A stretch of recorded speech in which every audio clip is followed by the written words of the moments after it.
ভেতর থেকে গভীর চক্রান্ত চলছে।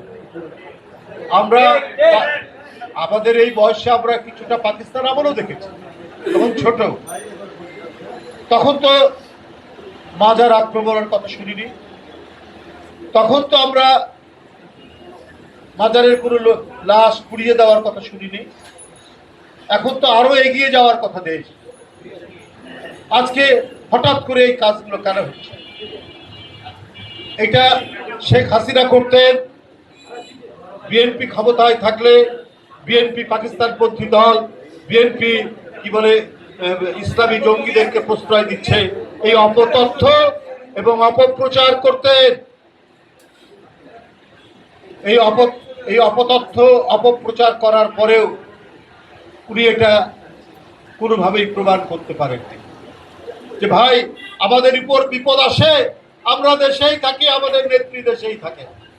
মিথ্যা মামলায় ৫-৬ বছর তিনি নির্যাতনে কারাবন্দী অবস্থায় থাকে। আমরা কোনো পন্থীর দল নই, আমরা বাংলাদেশ পন্থী দল, বাংলাদেশ জাতীয়তাবাদী দল। আপনারা কি পন্থী আপনারা নিজেরাই প্রমাণ করেছেন। ১৯৮১ সালে দেশে যখন ফিরলেন, জিয়াউর রহমান যখন আপনাকে ফেরার অনুমতি দিলেন, দেশে ফিরলেন, কোন দেশ থেকে আপনি এসেছিলেন? আবার ৫ই আগস্টে কোন দেশে পালিয়ে গেলেন? আপনাদের অধিকাংশ লোক কোন দেশে পালিয়ে গেছে? এটা জনগণ দেখেনি, এখনো তো দেখছি। আবার ওই দেশ থেকেই আমরা অডিও বার্তা, ভিডিও বার্তা শুনি যে তোমরা উল্টে দাও, পাল্টে দাও, কারো হাত ভেঙে দাও, কারো পা ভেঙে দাও। এটা কিভাবে সম্ভব? কে কোন পন্থীর সেটা তো নিজেরাই প্রমাণ দিচ্ছে। এখন কিছু দল আমাদেরকে আবার ভারতপন্থী বলছেন। তো ভাই ৫ই আগস্টের পরে কারা আগ বাড়িয়ে বলে বসলেন আমরা ভারতের সাথে সব সম্পর্ক করে ফেলব? আপনাদের ৭১ সালে গোটা জাতি যখন স্বাধীনতার জন্য ঐক্যবদ্ধ, তখন আপনারা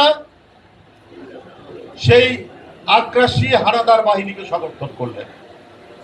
আপনারা এখন বিএনপিকে বলেন আরেক পন্থী। যাই হোক, বিভিন্ন রাজনৈতিক দল থেকে বিভিন্ন পন্থী বলার পরও তারা নিজেরা নিজেদের কর্মকাণ্ডে প্রমাণ করেছেন ওরা বাংলাদেশ পন্থী নয়, এই দেশের মানুষের পন্থী নয়। বিএনপি এই দেশ, এই জাতি, এদেশের মানুষের আবহমান কালের সংস্কৃতি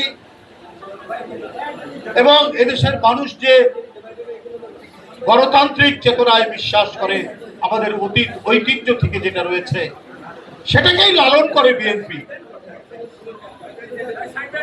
বন্ধুরা, আবার